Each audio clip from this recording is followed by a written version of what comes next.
Je vais appeler les députés européens, M. Charles GOERENS. Étant donné qu'on est en train de parler de la coopération, les partenariats Europe-Afrique, nous avons M. Charles GOERENS. Alors pour ce premier panel, on va parler de l'investissement stratégique entre l'Europe et l'Afrique. So for this first panel, we speak about the strategic investment between the Africa and the Europe. And our three speakers here are really the people representing the partnership Europe-Afrique. I will give the first floor to the député Charles GOERENS. Je donne la parole au député Charles GOERENS de nous parler de sa vision, comment on pourrait avancer vers des partenariats équilibrés entre l'Europe et l'Afrique autour des échanges, des opportunités d'investissement, des partenariats économiques, de l'innovation et du développement durable.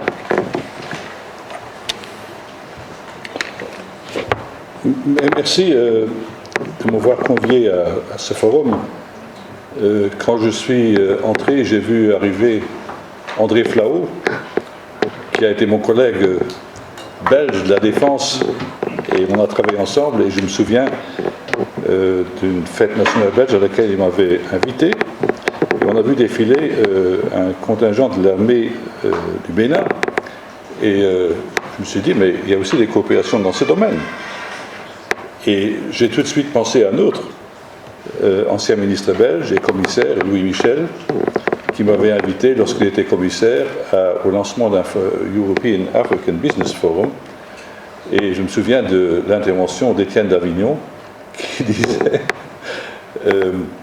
il y a des opportunités à investir en Afrique, elles sont innombrables, il y a une galaxie d'opportunités. Et je vais vous dire comment on peut devenir millionnaire en un rien de temps. Au départ, il faut que vous soyez milliardaire, puis vous achetez une compagnie aérienne et vous êtes millionnaire en un rien de temps. Voilà, ce n'est pas ce genre d'investissement que j'entends promouvoir ici, dans ce forum. Mais ce qui me tient à cœur, c'est de dire que, en tant que parlementaire européen, qui a quand même une quarantaine d'années d'expérience en matière de coordinateur du groupe libéral sur le dos, j'ai une vision assez spéciale et qui est marquée par le contexte international, par le respect de la loi internationale, par le recours au principe du multilatéralisme. Et quand je vois ce qui s'est passé au cours des 18 derniers mois, il y a peu de repères qui nous restent de cette époque. Donc les 18 derniers mois ont été disruptifs au point de se douter parfois de la capacité de la communauté internationale à relever le défi. I try to speak in English, although I feel more comfortable in French, but nevertheless, it's a good opportunity to underscore how important the EU-African relations are in this regard. I am deeply concerned by the actuality because the multilateralism is put into question. There is no longer respect for multilateral and international law, and my personal vision is embedded in what we say in European a socle de valeurs fondamentales. Some principles should be maintained in the future cooperation with Africa. Qu'est-ce que je veux dire par là? Nous avons des enseignements à partager avec nos partenaires du Sud. Nous ne voulons rien imposer. J'ai été personnellement ministre de la coopération pendant 5 ans et j'avais des partenariats avec la Namibie, avec le Cap-Vert, le Mali, le Burkina Faso et le Niger. Je n'ai jamais imposé la moindre de mes vues. Tout ce qu'on a obtenu, c'était dans le cadre d'un dialogue politique qui a précédé la signature d'accords de partenariat indicatifs. On a donné de la structuration dans ces contrats. Et c'est de cette façon que j'entrevois la coopération avec l'Afrique. La vision que je défends, ce n'est pas celle d'une puissance extérieure qui vient dire, voilà, je te prête $1 milliard, tu ne rembourses pas un rond, mais en revanche, tu me donnes des droits d'exploitation des richesses minières. Ce n'est pas comme ça que j'entrevois ça. L'Europe, elle peut faire mieux. Et ce que doit faire l'Europe, ça va se préciser dans le cadre de la discussion sur le futur instrument de développement, appelé Global Europe. We, at the European Parliament, are discussing, for the time being, this important document called Global Europe. It's a successor of the NDICI Global Europe, which was a merger of more than 10 instruments, and we decided that it could enter into force since 2021. And the new instrument will be functioning from 2028 on. In my view, the draft proposal tabled by the Commission is a little bit too transactional. It's a bit too transactional, and it's a rupture with what we have lived so far. Our development policy was based on the principles of international law, as I said in my introductory remarks, and on an equal footing when it comes to discuss cooperation, development cooperation.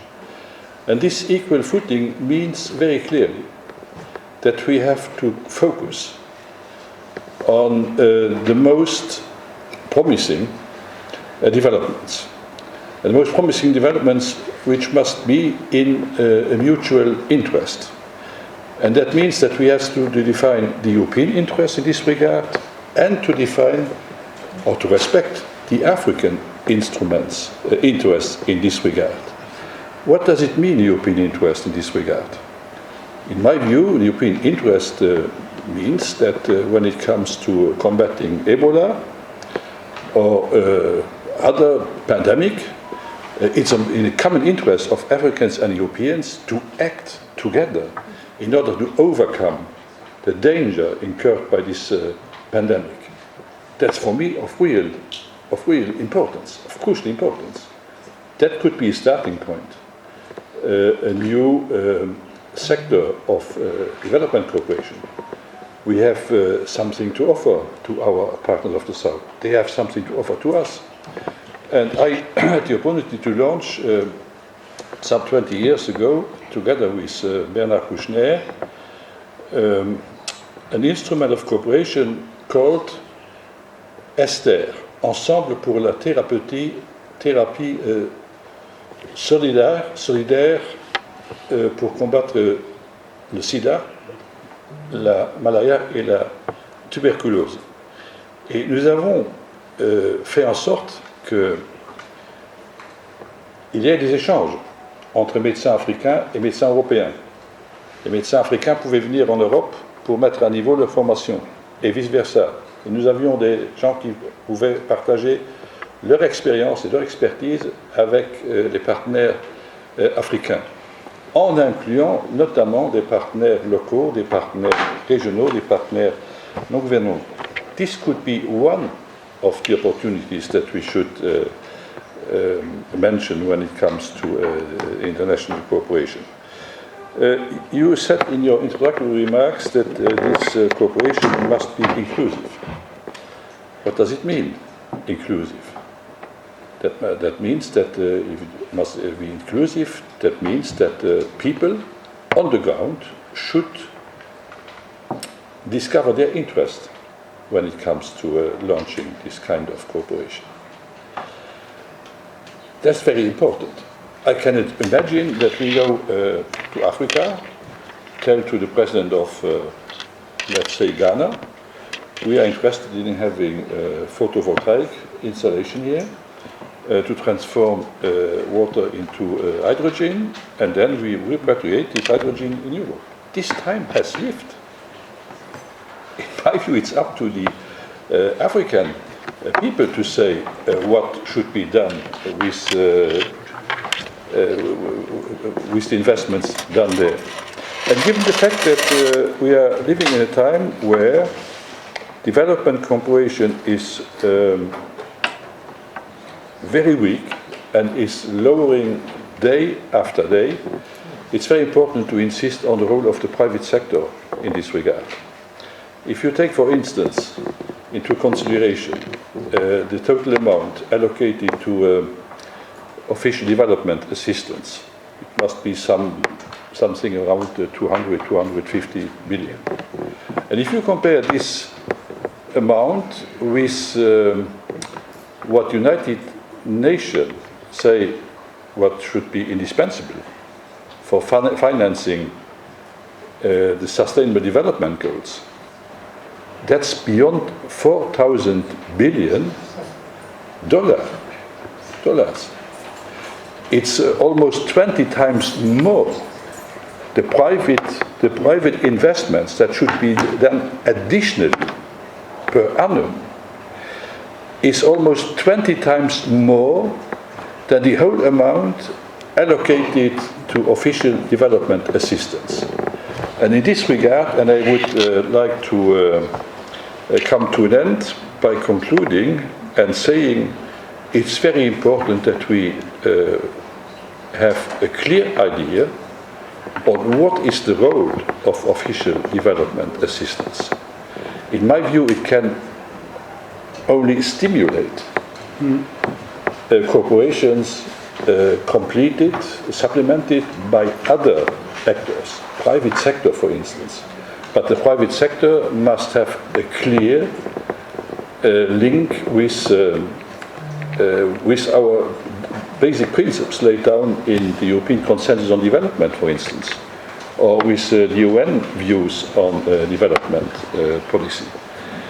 And a last example, in my view, we are at the crossroads of two possibilities. Either we look for a kind of corporations similar to the Latin American one, development which creates very few rich people, and very rich people, and hundreds of millions of poor people, although you have a huge increase in GDP, or you have an increase of GDP with redistribution of the funds generated by the corporation. And in my view, the European model could be a source of inspiration for African countries, aiming at making their societies a little bit more egalitarian. That could be one of the possibilities to impact the new policy, development policy. For several reasons, this is the best model we could have in Europe. Not all people of Europe in Europe are aware that this is a good model, but nevertheless, if you see the alternatives, it's by far the best we can have. There we have a serious experience and expertise to share with our trade unions, with our entrepreneurs, with our political system. And given the fact that a very huge number of African interlocutors, for me, are attached to this kind of cooperation, I think that we have something to offer in this regard, and then we can have a clear link between the investments done in the field of development cooperation, of private investments, and the human development. And for me, it's basic. It's absolutely basic to insist on this link. When we do an investment, for instance, if we can contribute to industrializing an African region or country, then in revanche we can have a common understanding on the manner to develop at the same time something for the people on the ground. That could be accession to social security. Why not? That's another example inspired by the European model we can share with our African partners. I have been a little bit too long, but nevertheless it seems to me that this is of crucial importance, and it's my principal view. I do not, although everything is changing day by day, I am not ready to abandon these principles. Thank you very much. Merci pour ces partages inspirants qui démontrent encore la vraie volonté d'un vrai partenariat Nord-Sud très équilibré et inclusif. Merci, M. GOERENS, pour votre intervention.